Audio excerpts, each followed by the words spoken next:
ఎంత దారుణంగా జరుగుతా ఉన్నాయంటే ఇదే అప్పలరాజు గారిని చూడడానికి నేను అప్పలరాజు కుటుంబాన్ని అప్పలరాజును చూడడానికి నేను పోతే ప్రజలు విపరీతంగా వచ్చిన సందర్భంలో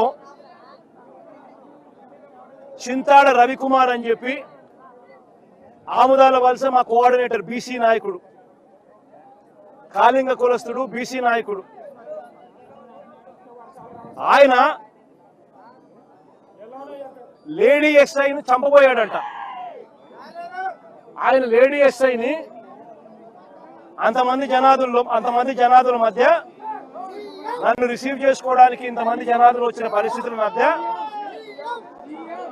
పోలీసులు అక్కడ వీళ్ళని రాకుండా ఇంకా అడ్డుకుంటా ఉన్నారు. వాస్తవం చెప్పాలంటే ఆ లేడీ ఎస్ఐని చంపబోయారంట. అది కేసు. ఎవడన్నా పోలీసు వాళ్ళని ఇంతమంది మనుషుల ముందర ఎవడన్నా పోలీసులను చంపుతారా? బుద్ధి జ్ఞానం ఎవడన్నా ఉందా? ఎవడన్నా కేసు పెట్టేవాడు ఎవడైనా? అందులో ఆడ ఎస్ఐని ఎందుకు చంపుతారు ఎవరైనా కూడా? అయినా ఆయన మీద ఇటువంటి తప్పుడు కేసు, అరెస్టు. ఈరోజు మళ్ళీ కర్నూలులో బోయ కులస్తుడు బీసీ ఆలూరు ఎమ్మెల్యే పరిస్థితి ఏమిటని ఇప్పుడే చెప్పిన. అక్రమ కేసుల్లో ఏ రకంగా బీసీ నాయకత్వాన్ని చంద్రబాబు నాయుడు గారు దగ్గరుండి నలిపివేస్తా ఉన్నాడని చెప్పడానికి ఇంకొక ఉదాహరణ. మరో ఘటన, మాజీ ఎమ్మెల్యే ముస్తఫా, గుంటూరు మాజీ ఎమ్మెల్యే ముస్తఫా, మైనారిటీ లీడర్, ఏ రకంగా అక్రమ కేసు పెట్టి ఏ రకంగా ఆయన అరెస్ట్ చేసినారో ఇంతకు ముందు కూడా దీని విషయంగా కూడా తన కూతురు కూడా వివరంగా కూడా చెప్పింది. వాళ్ళే డబ్బులు ఇచ్చినారు, ఆన్లైన్ లో డబ్బులు ట్రాన్స్ఫర్ చేసినారు. పొగాకు కొనుగోలు చేసేందుకు డబ్బులు వీళ్ళే ఇచ్చి పొగాకు కొనుగోలు చేసేందుకు వీళ్ళే డబ్బులు ఇస్తే ఆ మనిషి పొగాకు ఇవ్వాల, డబ్బులు వెనక్కి ఇవ్వాల. పైగా ఈ ముస్తఫా మీద కేసు, అక్రమ కేసు. ఇదెక్కడి న్యాయమో ఆలోచన చేయమని చెప్పి నేను కోరుతా ఉన్నా. పోలీసులు చేయాల్సింది డబ్బులన్నా ఇప్పించాలా, కనీసం సరుకన్నా ఇప్పించాలా.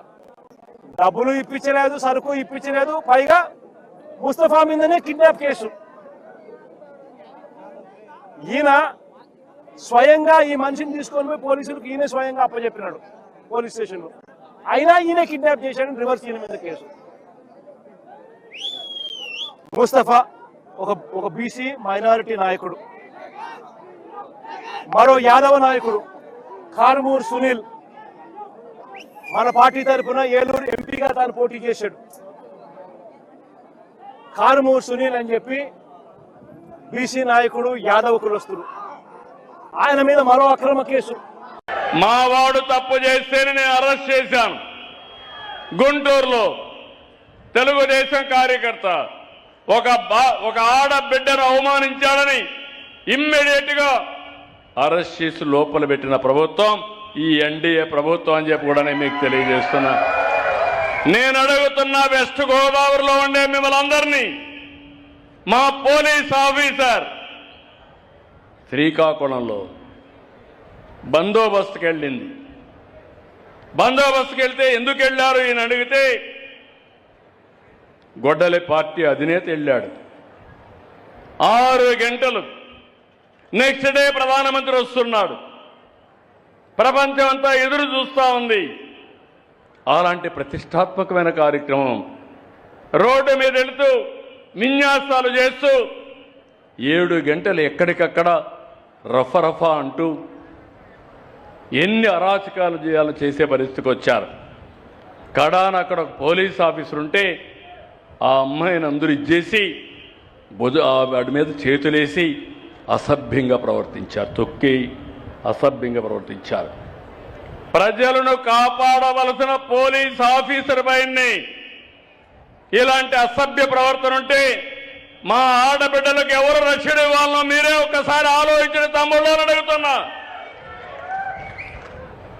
గొడవలు చేయడం, రోడ్డు మీదకి రావడం, విన్యాసాలు చేయడం, రెచ్చగొట్టడం, మళ్ళీ మాట్లాడితే ఈ ప్రభుత్వం కావాలని చేస్తుంది, పోలీసులు కావాలని చేస్తున్నారని మా మీద నెపం.